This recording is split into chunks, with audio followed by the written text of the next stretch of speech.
Lost Eden is a 1995 adventure strategy game about an adolescent prince who has to travel across this alternative world where both man and dinosaurs live, but are divided by a greater force. Our main character, who you play as, is given the task to bring dinosaurs and man together to fight this greater force that not only seeks to divide them, but also destroy them as well. But as always, a little backstory. This game was developed by a French gaming development company known as Cryo Interactive, which would get their unofficial start in the late 1980s, but would officially become a company under the Cryo Interactive name in 1990. The first game they would develop was a game called X-Taze, which featured a sleeping android woman. This would become the face of the company, as this android woman would show up in their logos at the start of a lot of their games. While this was their first game, their first true success would be their 1992 strategy adventure Doom game, which was based on the Frank Herbert's novel by the same name. This game would be a great contributor that would eventually launch this company more into public view, as it was received well critically and financially. From just sifting through their overall large catalog of games though, they've had a bit of a rocky history with back and forth successes all throughout the 90s. While they've made all sorts of games from different genres, one that they seem to stick with a lot is that of strategy adventure games. And despite the amount of unsuccessful games both critically and financially, they would have their most consistent successes during the mid to late 1990s.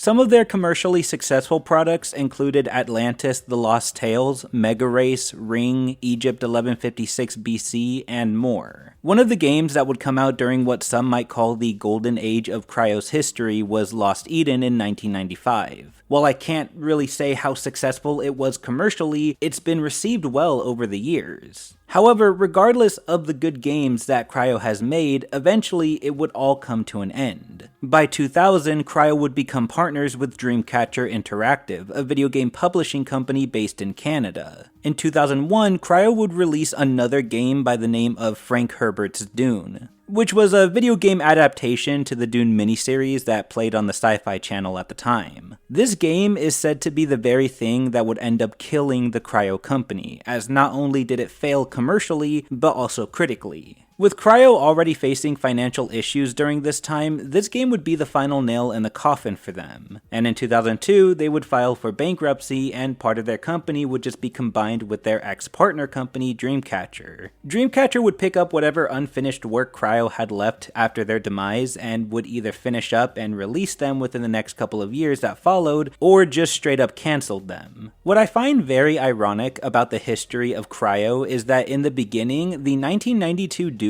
was the game that would actually kickstart this company's path to success. But years later, it would also be one of the reasons for their eventual death in the form of the 2001 game. Same concept, but different execution that led to much different results. Regardless of what those results were, Cryo left behind a plethora of games, both good and bad, and one of these games was Lost Eden. Despite being short compared to other games in the Cryo catalog, with some sources even saying that it can be completed within a couple of hours at the very least, a lot of the praise was aimed at the story, and that's what I want to talk about today. I like the idea of an alternative world where dinosaurs and humans live alongside each other, so hearing about Lost Eden got me pretty excited. After playing the game myself for a total of about 5 hours, which is probably longer than most people because I won't lie, I got lost several times because I suck at these kinds of games, I can say that it does have a rather interesting story to it, so let's check it out.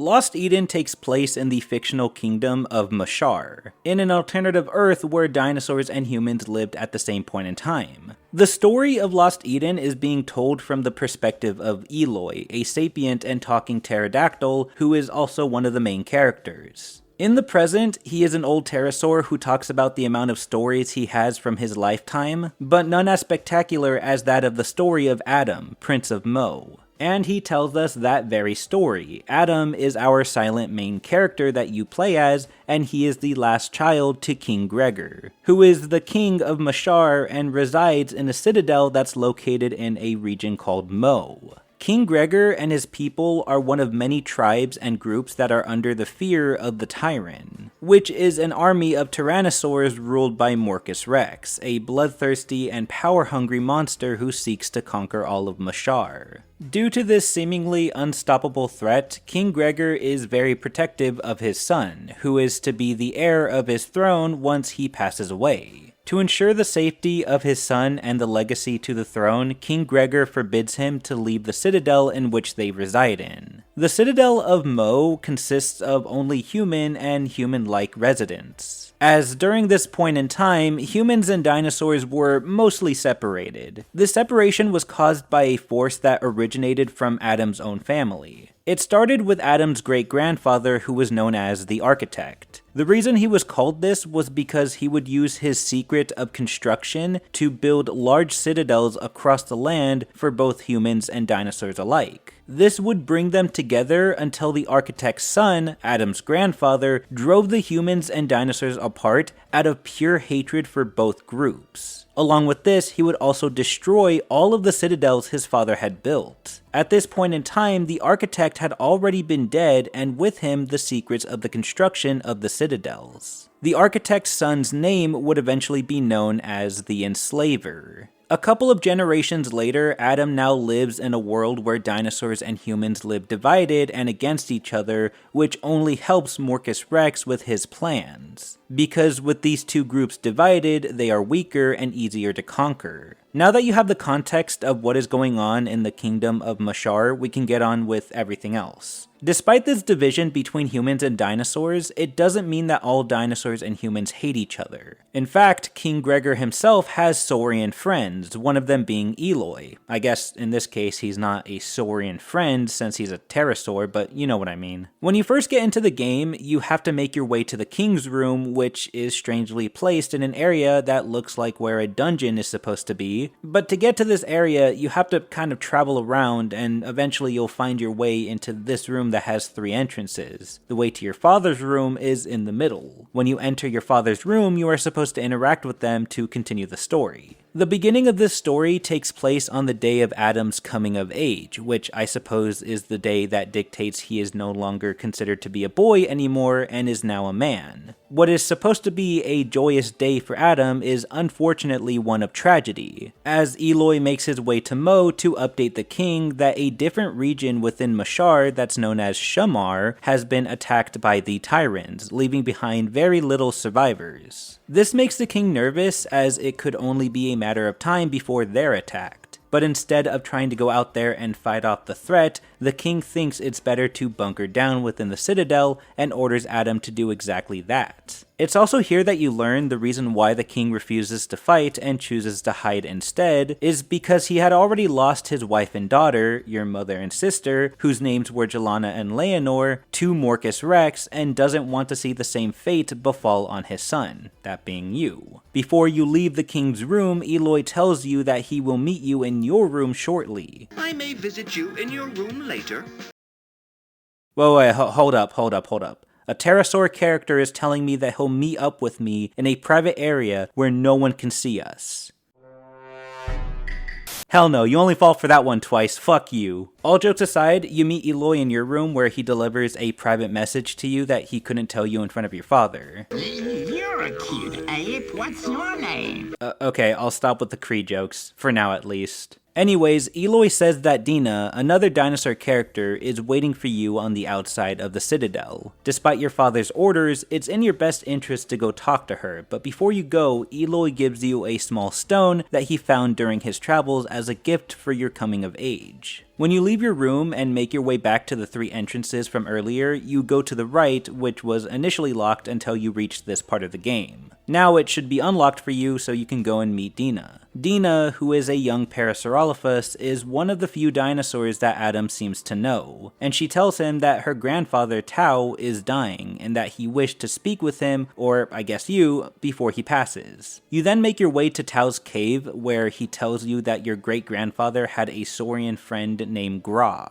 who was one of the few that knew of the Architect's ways of constructing the citadels. Unfortunately, Gra was hunted down when the Enslaver would replace his father at the throne and was thrown down the depths of the citadel in an area known as the Crypts of the Abandoned. Tal says that Dino would be able to assist you in your journey since not only does she know the way, but she also has the ability to translate those that speak in strange tongues for you. Tal begins to pass away, but before he does, he gives you a powerful shell that can be used as a way to contact him from the Valley of the Mists. Should it be in his power to help you in your endeavors, of course. That's the explanation for why it's used in the story, but in the overall game, that's basically your hint button. Whenever you're stuck on a certain part of the game, like I was at many points, you can contact Tal with the shell, who gives you clues and hints on what you can do next to progress the story. Tal passes away, and you make your way back to the Citadel of Mo to go find the Crypts of the Abandoned. When you head back to the Citadel, you go back to the area right before you head to the King's room. To your left, there's a door that leads to a lower room of the building where you meet another important character who goes by the name of Monk. Monk is an earnest and good-natured old man who helps mentor you through the story and also serves as an advisor to the King. His main areas of work seems to involve medicine and historical materials. One of the things that he's managed to keep and save is a tablet that is actually a massively important part to this story. We'll get to that later though. Behind Monk are the graves of your ancestors that lead to the Crypts of the Abandoned. But you need a key of sorts to unlock the entrance to get in. Before you go, Monk gives you a talisman as a gift for your coming of age, which is meant to give you courage when the time is needed. Good thing that time is literally now, because in order to get inside the Crypts of the Abandoned, you have to go back to that one area and take a left this time to the actual dungeon where you meet the executioner named Jabber, who you aren't able to properly communicate with as his tongue was cut out early in his life by the enslaver himself.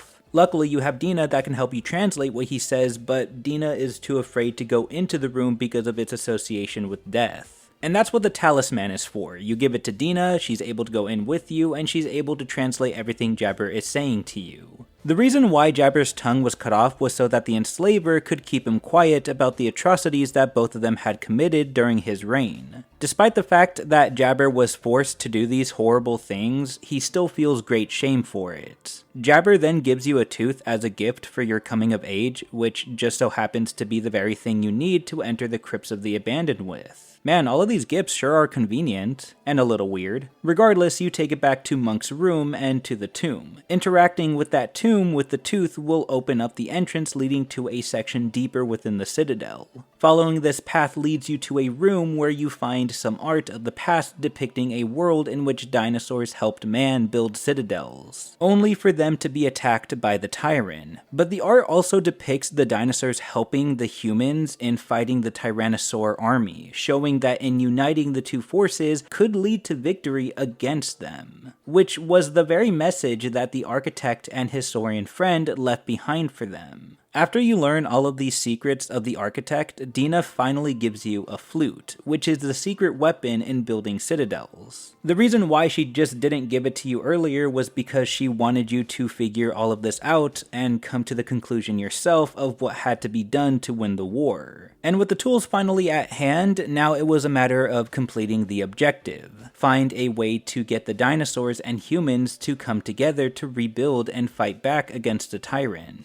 Along with acquiring the flute, you also find a strange prism object on the ground that Gra left behind as well. If you take this prism back to Monk, he hints that it could possibly be used to see something that is hidden. For me, that felt like an obvious way of saying to try it on the tablet we were talking about earlier. And if you click on the tablet with the prism, it actually triggers something. A window of some sort opens within the tablet, revealing Morcus Rex himself. Through this window, he says the typical bad guy stuff, that their plans to stop him are futile and they'll soon be under his ruling and so on. And then the window closes and the tablet goes back to normal. Impressed by your abilities to finally figure out the purpose for the tablet, Monk gives it to you thinking it may be of greater use in your hands. As I said earlier, you'll soon learn these tablets are extremely important, so keep them in mind. Dina attempts to convince Monk to talk to the king for them in letting you, Adam, set off on this journey to unite humans and dinosaurs. At first, Monk is hesitant about all of this, thinking that Adam isn't ready for this task because 1, he's never been outside of Mo before, and 2, he's never gone up against the Tyran before. But then Dina makes the fair point that if there was ever a time for him to learn about the world and the ways of war, it's now. With this, Monk decides to help the pair and attempts to reason with the king, who obviously is against this idea. He believes the idea of dinosaurs and humans working together to complete something as large scale as building citadels and going against the Tyrant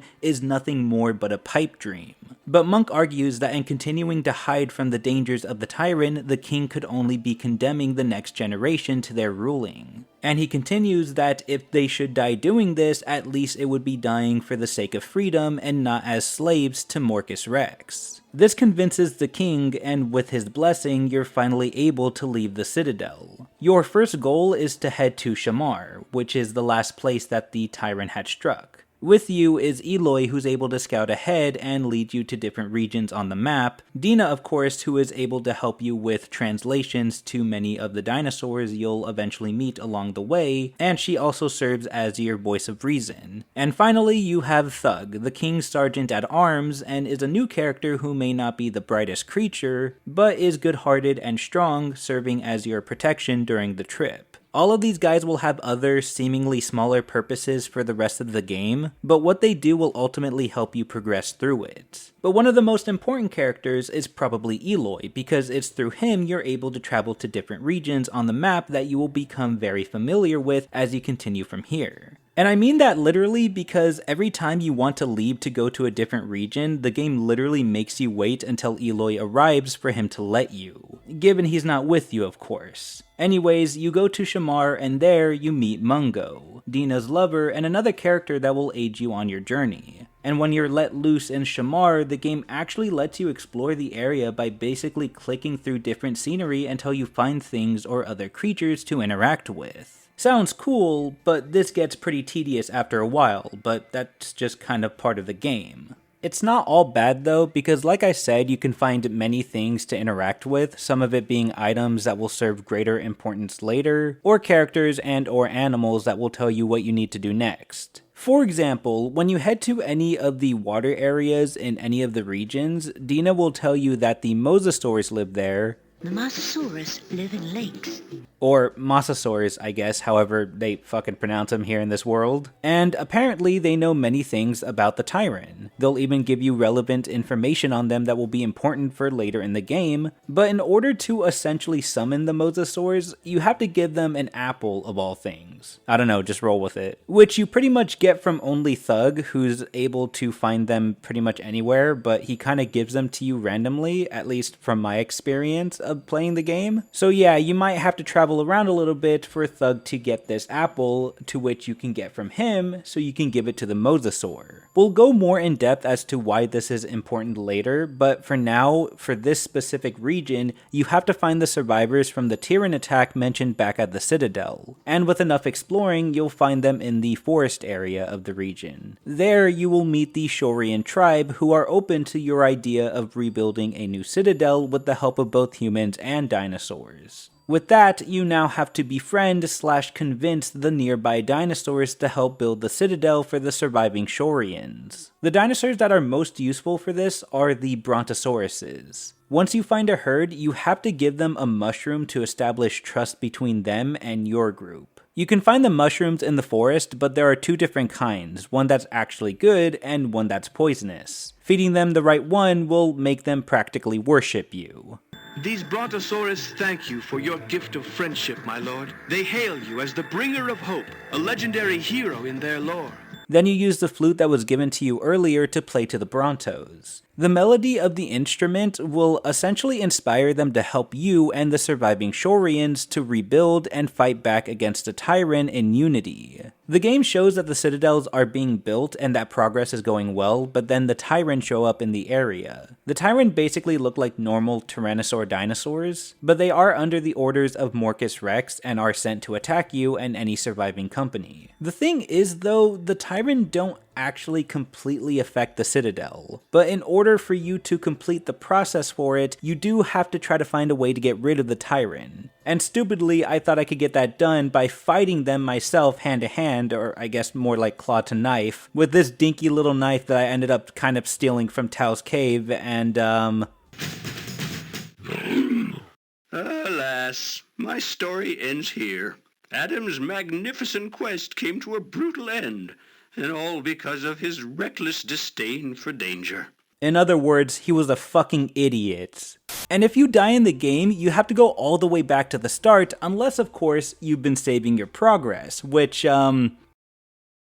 I didn't. Admittedly, I forgot to save during certain points of the game and had to continue from points very far from where I left off when I died. What's funny is that a good portion of the gameplay that I recorded was me just being paranoid that I didn't save my fucking game. Anyways, what you're supposed to do in order to fend off the Tyrant is enlist the Velociraptors, who are great fighters against them given they have the right tools. I know I keep saying it, but we'll get to that in a bit, but we've been in Shamar for way too long. It's time to get to the next region, and to do that, you need to recruit the apatosaurs to use as a mode of transportation. And to butter them up, you just have to do the same thing you did for the Brontos. Hey, it may not seem like much, but some food and a nice tune go a long way. And so will these apatosaurs, because now they'll take you to the next region. To do that, you can go to the zoomed out portion of the map, click towards the sky, and choose the next place you want to go to. Next up is Uluru, where you meet a new tribe called the Ulele. Hearing about your accomplishments with building a citadel in Shamar, even apparently being given the nickname Citadel Builder, the Ulele want you to help them as well, and the process to do that is pretty much the exact same as in Shamar, and will be the same moving forward for the other regions. You find mushrooms, befriend the Brontos, play your flute for them, and they help the Ulele build a new citadel. Here you will also find out from the Ulele that the Velociraptors are great fighters against the Tyrant, but will not do it for free.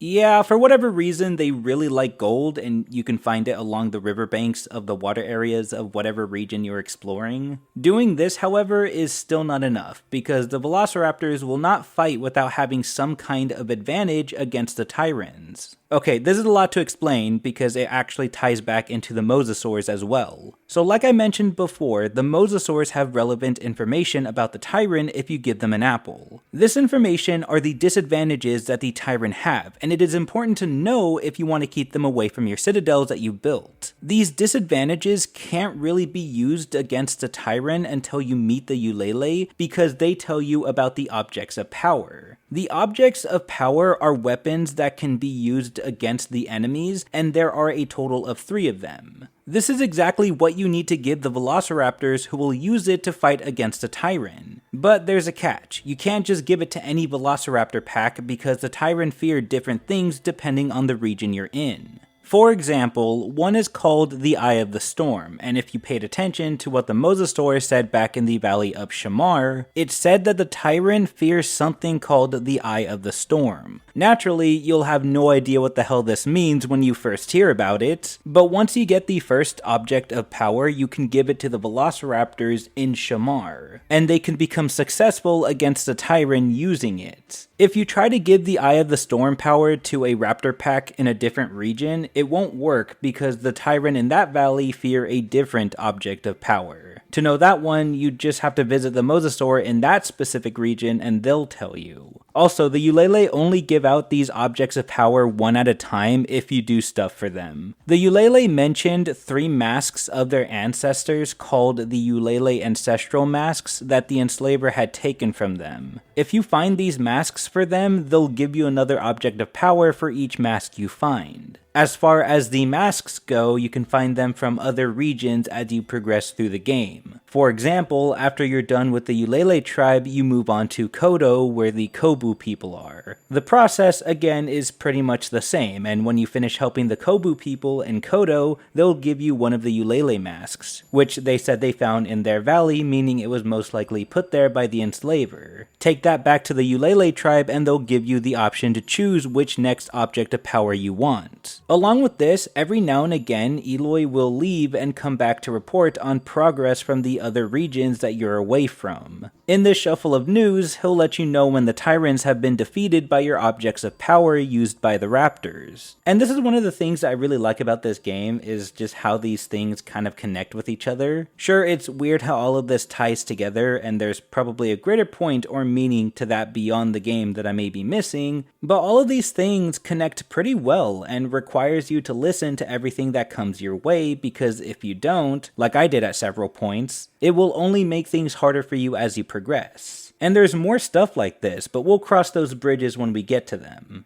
Building the citadels for the Ulele will unlock the next region you have to go to, so once you do that, the next mission is to go more north to help the inhabitants over there, which, as I already mentioned, are the Kobu people from Kodo. Also, I'm sorry if things are a little confusing with this back and forth between tribes and how dinosaurs work and trying to explain the gameplay and the story all at the same time, but at the same time, it's kind of fitting because this was basically my experience playing the game. I went into this game blind and it caused me to struggle like a lot. Had I not done that, the game probably would have been a lot more linear and smoother than what I went through, but I guess that's part of the fun. Anyways, going back to the story, Mungo mentions another valley that the group should travel to next, known as the Valley of Despair. According to him, thousands of humans are kept there as Morcus Rex's captives and that they should go over there to free them. Eloy makes note that the area is blocked by high mountains, making it difficult to get to. There are only two ways to get into the valley, one is by sea and the other is by the hidden passage. The thing is though, they don't know where this pass is, so to find it they need the help of the Aquasaurus tribe who do know where it is. Traveling to that region will lead you to a cave, and if you go inside that cave, you'll go straight to a water's edge where a plesiosaur-like creature emerges from. This is Nareem, and while he's heard word of your progress with uniting humans and dinosaurs, he doesn't see a reason why the Aquasaurs should have to risk their lives for you and your cause.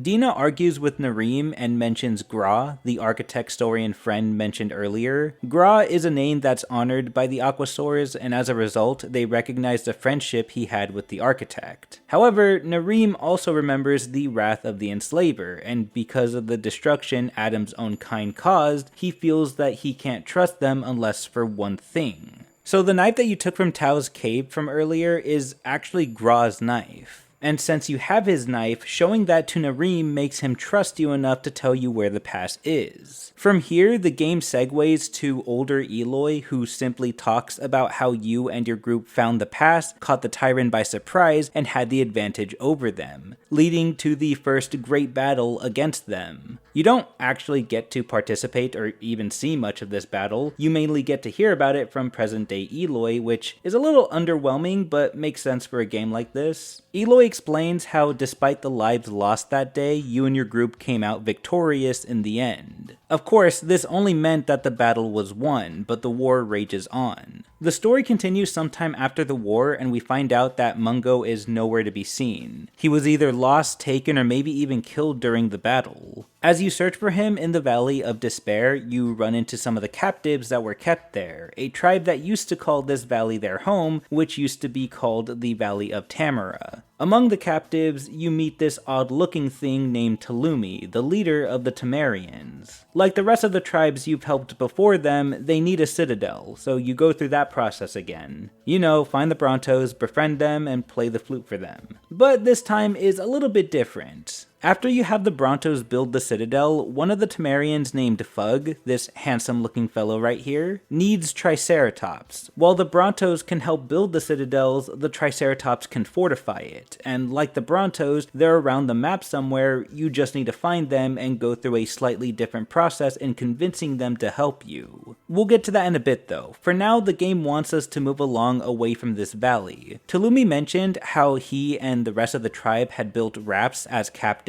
that they were going to try to sail to a different region known as Kantura. That's your next stop, and you're able to use these rafts to exit the Valley of Tamara, but then there's the Sea of Peril that you have to cross in order to get to Kantura, but many get lost attempting to cross it. Talumi offers to help guide you, but is unable to do so without his waystone. Hey, remember that stone that Eloy gave you in the beginning of the game? It's my waystone. Now we can cross the Sea of Peril. However did you come by it? I found it, Lord Talumi, and offered it to Adam. Now it has found its way back to you.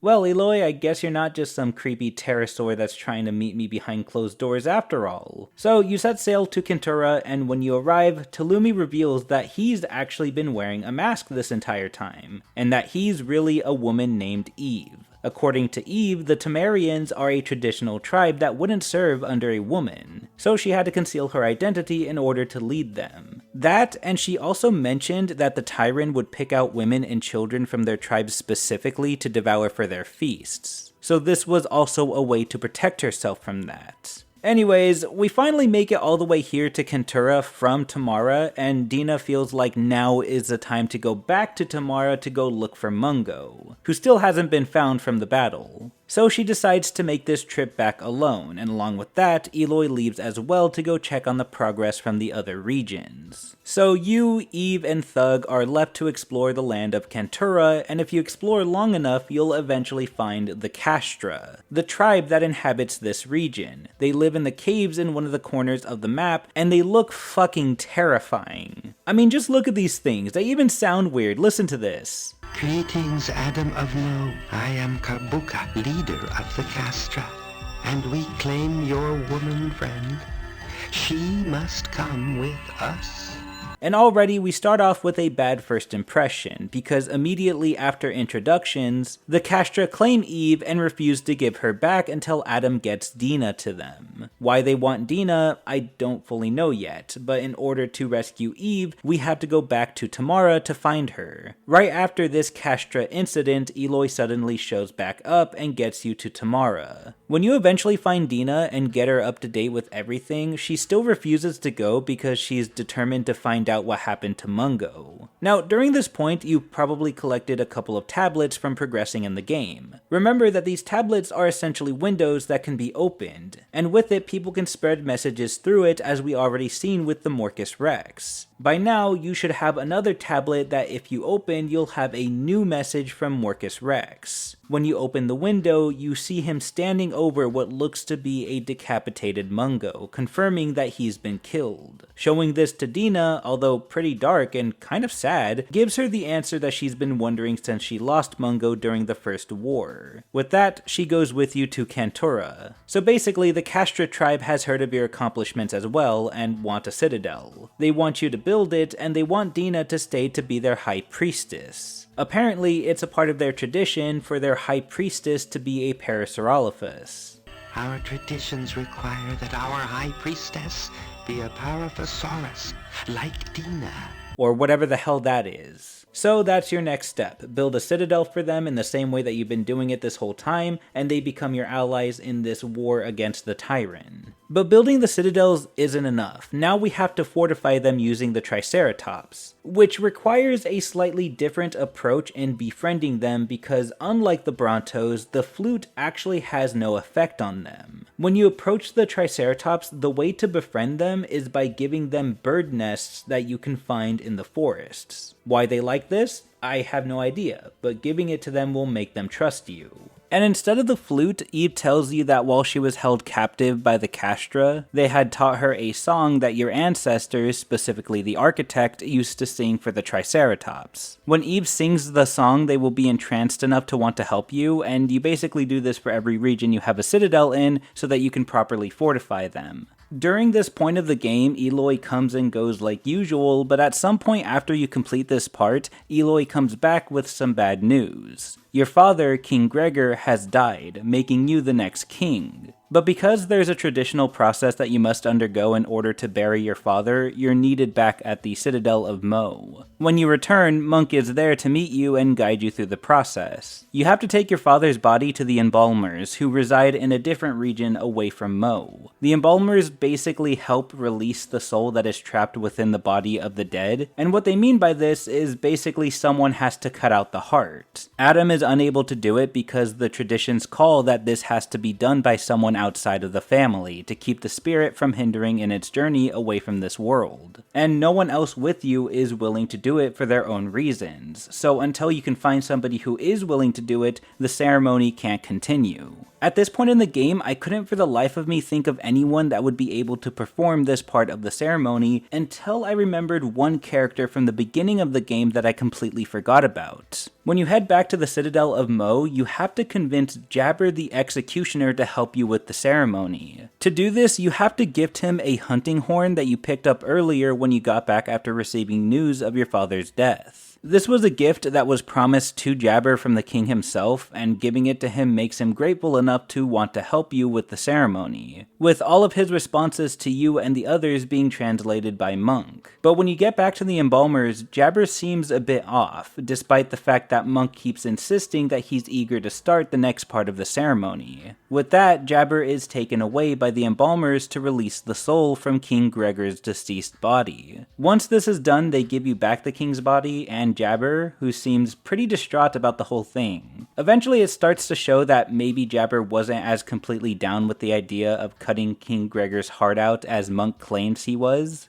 Before you head back to Mo, Monk says that the Embalmers may have knowledge of power and weapons that could be used against a tyrant, and that it would be wise to ask them about it. The Embalmers do admit that they have these powers and weapons and are willing to share it with you, but only when you become king of your people. To them, the true king of Mashar knows and wields the golden sword of great power and age. Unfortunately, you don't have that sword, and you aren't able to obtain their weapons until you do. You head back to Mo, and you're left to meditate before your father in the tombs with the rest of your deceased relatives. Okay, I don't know whose idea this was in the development room, but why the fuck is he meditating over his father like this? Anyways, now you have to look for this sword, which will be hard because it was lost years ago according to Monk. However, Eloy says something about a warrior queen up north in a region called Shandovra that is also fighting against the tyrant, and it would probably be a good idea to pay her a visit. You go to Shandovra next, and there you meet Shazia, and along with that, you make a surprising discovery. Shazia is wearing a necklace known as the Necklace of Olos Aka, which belonged to your mother and King Gregor's deceased wife, Jelana, who was mentioned at the very start of the game. But Shazia says that she got this necklace from her mother. This means that Shazia is your thought-to-be dead sister, Leonor. Shazia explains that when the tyrant had first attacked Mashar all those years ago when she was just a little girl, her father, King Gregor, was too afraid to fight them off. Not agreeing with his methods, Jelana took Leonor, but for whatever reason left you behind? I'm not really sure who the bad parent is here, because on the one hand, you have a mother taking a child out of a protected kingdom and basically into no man's land where raging war is happening, and on the other, you have a weak father who doesn't want to fight and is raising you to hide instead of fight. So, I'm just gonna meet in the middle and say both of these guys were pretty shitty parents. Anyways, they ran off from Mo and banded together with the Shorians that were willing to fight against the tyrant. Together, Jelana, Leonor, and the Shorian rebels made their way to Shandovra to continue fighting the tyrants. Jelana would die in battle, and Leonor would adopt a new name that has greater meaning in the Shorian language, that being Shazia, which means Great Queen. And to further prove herself as being your sister, she also pulls out the golden sword, which was taken by her mother when she left Mo. Of course, she refuses to give it to you, but when she finds out that you've been using the methods of the architect to build citadels and unite dinosaurs and humans, of course, now she wants a citadel for her and her people. But if you make her a citadel, she will not only take the sword to the Embalmers herself, but she will also reveal where the lair of the Morcus Rex is, since she and her people have attempted to storm it twice already. Of course, at this point, building a citadel and fortifying it is pretty easy, so doing this really doesn't take much time at all. But you should hurry because the tyrant have invaded Shandovra, and without your weapons from the Embalmer, you won't be able to stop them. When you eventually present the sword to the Embalmers, they're finally convinced that you truly are the King of Mashar, and they give you 3 different items that hold a power called the Music of Fear, which is a deadly chant meant to strike dread in the souls of the enemy.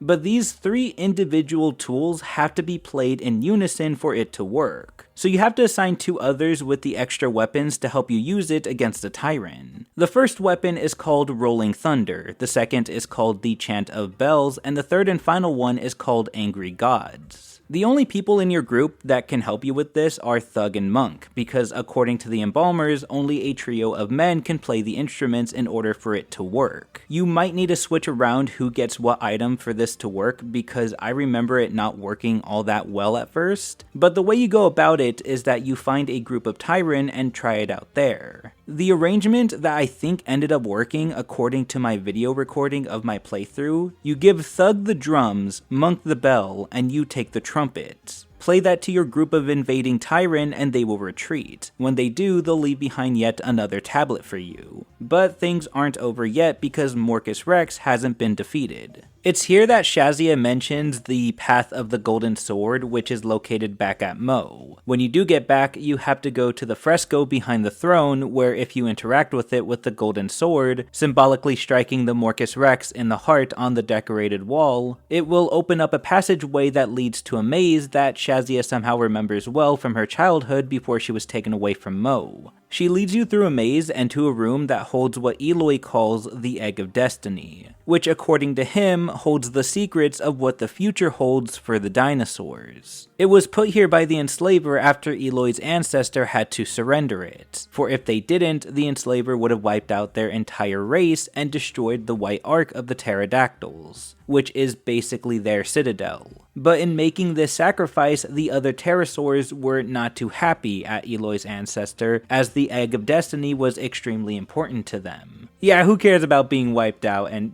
sacrificing the one thing that would have saved your race? Yeah, who cares about that? As a result, Eloy's ancestor, along with the next 8 of his generations after him, were banished from the White Ark, which includes Eloy. So it makes sense that Eloy would want to take the egg back to his own kind. However, Monk feels that the egg could be used towards finding more ways to fight off Morcus Rex and his army. And because the egg holds some kind of secret for the dinosaurs' future, Monk's logic is that if it could be used for the greater good, they could win the war against the Tyrant. Eve, however, doesn't agree with this, making Monk out to be an uncharitable man towards Eloy, even though he wants to use it for the sake of fighting off their enemies. I don't really know if the game gives you the option to choose whether or not to give Eloy the egg, and I didn't want to risk making the wrong decision, so I ended up using the shell that Tau gives you in the beginning of the game.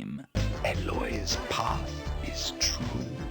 With that, I decided to give the egg to Eloy. This will prove to be the right decision, because once you do this, you have to go to the White Ark with Eloy so he can return the egg. And because of the pterosaurs' gratitude for returning the egg, they gift you another tablet. Like I said earlier, these are very important, but they still hold a lot of mystery to them. Mystery that needs to be uncovered in order to defeat Morcus Rex. Eloy learned from the pterosaurs that the spirits of their ancestors, more specifically a dinosaur spirit known as the Great Father, that reside beyond the Valley of the Mists, know the answers that you seek. The Valley of the Mists is basically the dinosaur version of heaven, so basically in order to get there, you have to die and you have to be a dinosaur. Also, once you go there, you can never return to the living world again, at least according to the story. Luckily, this game is good at introducing random things at convenient points so that the plot can continue with ease, because Eloy mentions that there is a way that you can cheat through these different rules. Obviously, because you're playing as Adam, the main character, you're the one that has to complete this journey to the Valley of the Mists. And to do that, you have to eat a poisonous root called the Root of Ages. And to get this root, you have to go get it from the Castra in Cantora. From my understanding, after you fortify their citadel and go through the story as we are right now, Dino will literally just give it to you and tell you that if you are gonna eat it, you have to do it at the White Arch. No, it's fine, Dina, don't ask why your close friend is planning to devour a deadly root that's going to send him to a heaven only meant for dinosaurs that he may never be able to come back from or anything. What's even funnier about this is that not only did she not ask, but she seemed to have already suspected that you were gonna eat it anyways, and was like, ew, do that somewhere else, I don't want to have a dead body on my hands. Anyways, you go back to the White Arch, which I'm just now realizing I've been pronouncing as the White Ark,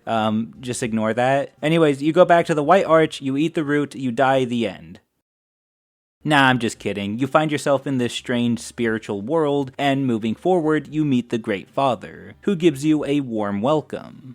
What foolishness is this? Do you realize that now you have eaten the root you may never return? You must wander amongst our dead for all eternity.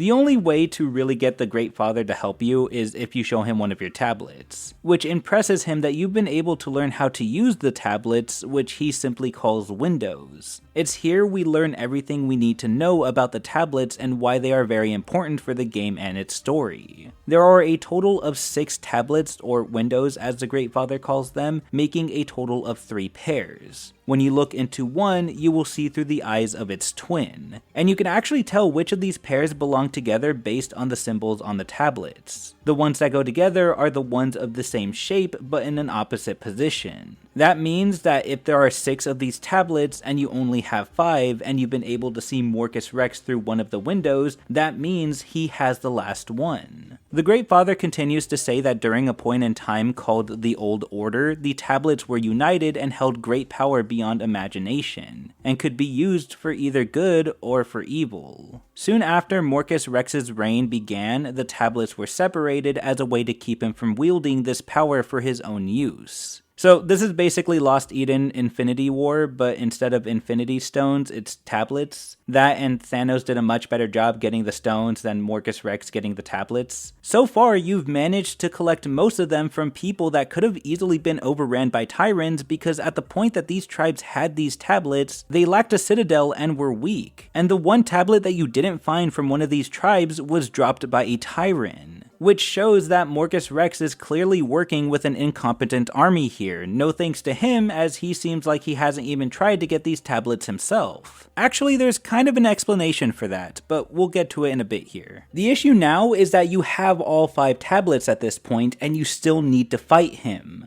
If you lose, you've basically done the job for him in collecting all of the tablets, and he'll be able to wield that power that you wanted him to avoid. Also, at this point in the game, you probably should have 5 tablets, but I only have 4 at this point because I forgot to complete a little side quest to get it, but that's fine. As long as you have 5 tablets before you go up against Morcus Rex, you're good. Also, given the circumstance, the Great Father grants you a safe passage out of the Valley of Mists and back into the world of the living. Once you have all 5 tablets, Shazia will guide you to Morcus Rex's lair, and that area will automatically unlock on the map. Once you get there, it's finally time for you to go up against Morcus Rex himself. It's only you that enters the lair since you have the knowledge of how to defeat him. And when you're there, fighting him is actually pretty simple. Unfortunately for me though, I'm stupid, and was way too eager for this final battle, so I ended up jumping the gun. I went forward up the stairs to confront Morcus Rex, failing to realize that doing this is actually fatal and will get you killed immediately. What you're supposed to do is when you get to the stairs, take a look around your surroundings. You'll notice that aside from the stairs, you can also go off to the side, and there you will find the last tablet stashed away by Morcus Rex. Finding that tablet will finally unite all 6, and now you wield their power. You take your new weapons back to the stairs and finally go up against the main enemy. Hitting the Morcus Rex with the cube will result in a pretty strange and kinda funny reveal. When you hit him with the cube, the facade of Morcus Rex crumbles, revealing that he was a rat this entire time.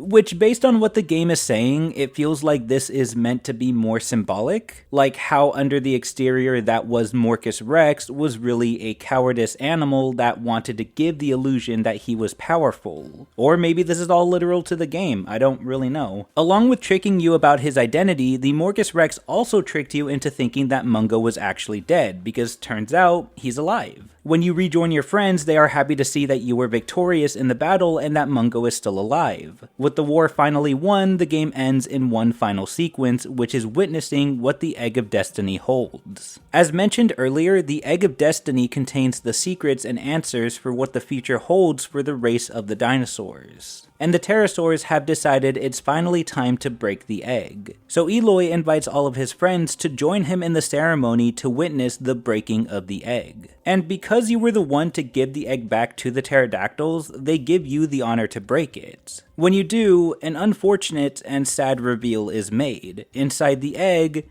is nothing. What's unfortunate about this is that this is the sign for what the future holds for the dinosaurs, indicating that the world is no longer for the dinosaurs, but for the humans. The game ends with these words from present-day Eloy.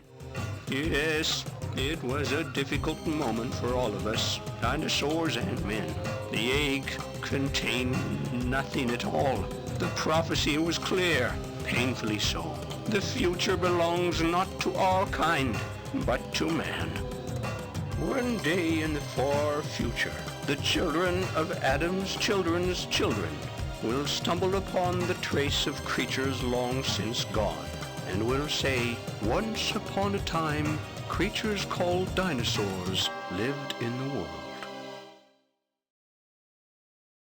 What drew me to this game was the story, and how it's about this world where dinosaurs, humans, and humanoid tribes live alongside each other. As far as the story goes, I enjoyed it for the most part, despite it being a bit generic for the kind of setting it had, but it was pretty fun to see how everything worked in this world and the kind of creatures that lived in it. As far as the game goes though, it was a bit tedious. It was fun at first to explore the different regions and interact with all of the different tribes and dinosaurs, but after the first couple of places you travel to on the map, it becomes clear the objectives are pretty much copy-pasted from here on. The maps aren't that different from one another, so exploring the scenery after the first region isn't all that exciting. Finding and obtaining items requires some patience and exploration, which isn't bad at all, but there is an item or two that might be harder to find because the game really doesn't give any indication on where you can find them, which can be a bit annoying, but at least it was only for a couple of items that I can think of, so it wasn't too bad. But sometimes obtaining these or other items were tedious for other reasons. For example, causing me to go back and forth from different regions, which I'll admit got really irritating. Along with that, every region has different tribes with different smaller objectives that you have to pass to progress other parts of the game, but the main objective is always the same: build a citadel for the tribes and fortify it. The latter half of the game gets a bit more interesting as it changes things up a bit, but aside from that, it's nothing extremely special. Not terrible, but not great either. Also, this was definitely a game that I struggled with. I wouldn't say it greatly affected my overall experience because at the end of the day, my main goal was to check out the story of Lost Eden. So keeping that in mind, I did have to look up different playthroughs to figure out parts of the game that I was having serious trouble in, and this was literally as early on as trying to find the damn way out of Mo in the beginning of the game. Yes, I know, I need to get good. One final thing I have to mention about this game though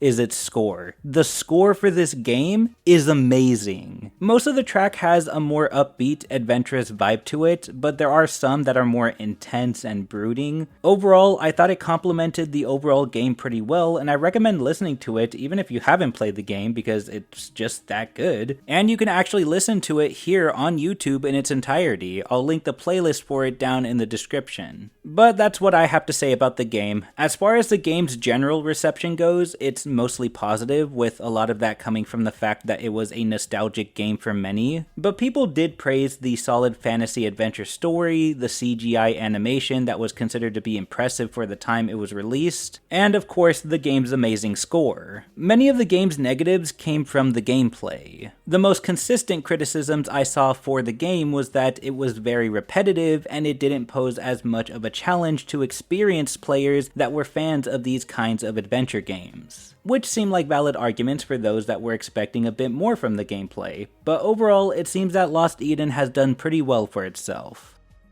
I think it's pretty obvious from the name alone that this game does have some biblical connotations to it, and if you didn't get that from the name of the game, then surely you had to have picked it up from the names of our main characters, more specifically Adam and Eve, with Mashar most likely resembling the Garden of Eden. I'm not at all well versed with biblical stories, and I can't really find anywhere else that further elaborates on this idea, which makes me think this is as far as the connotations really go for this game. One review even mentions that the biblical meaning behind this game felt pretty contrived. I thought it was even more interesting that apparently, according to a 1995 review of the game from an issue of the 3DO magazine, the original title for Lost Eden was Saurus, meaning the name was probably changed to try and fit the biblical part of the story a bit better, despite how minor it was overall, but that's just my over-speculation, so don't take it too seriously. I mean, it does say in the article that the name change was supposed to reflect the alternative world the game is set in, meaning this change may not be so much for the biblical meaning behind it, but it's also possible it could have been for both reasons. Also, again, I'm not very well versed with biblical stories, so if you played this game and there are other parts of it that hold some biblical meaning that I'm overlooking, let me know in the comments down below because I actually am interested to know. But one thing that I did realize about Lost Eden is that this could be a fantastical representation of the overall belief of creationism. Again, this is just speculation, so don't come at me too hard if I'm incorrect about anything, but for those of you that are unaware, creationism is the belief that life was created by divine powers instead of originating through natural ways, one of those ways being evolution. From my understanding, there's different versions of this belief, so stories and interpretations can vary, but one area of this belief states that the world is only about 6,000 years old, and that God had created it in the span of 6 24-hour days. However, creationism doesn't reject the existence of dinosaurs, but instead they believe this 6,000-year age of Earth to be true, and that dinosaurs did not exist 66 million years ago, but actually walked amongst humans only thousands of years ago, because all humans and animals, including dinosaurs, were created together on the 6th day, meaning they coexisted. And to my knowledge of the game, there isn't a specific point in time it's set in. But if we are to listen to Eloy's very last words from at the end of the game, which states that people in the far future will look back and see that great animals known as dinosaurs used to exist and walk amongst humans as well, those future generations Eloy mentioned could be loosely referring to our modern world. It's possible that this was intentional given the other, albeit minor, biblical connotations, and this could just be an over-exaggerated and fantastical interpretation of the creationist belief. But again, this is just speculation. It's just as likely that this was a simple adventure game that Cryo made to possibly hop on the Jurassic Park hype that was going around in the 90s, or even just to branch out to other things, which is something that they were kind of known for doing with mixed results. But what's happened to Lost Eden now? Well, I don't really know of the game's history after Cryo tanked, but it was added onto the Steam Marketplace in 2017, I believe, for only $10. So considering everything, I definitely recommend this to people who may be looking for a good fantasy adventure story involving dinosaurs, and are willing to deal with the repetitive issues that come with it, especially since it's going for a pretty cheap and reasonable price. And that seems to be all from Lost Eden.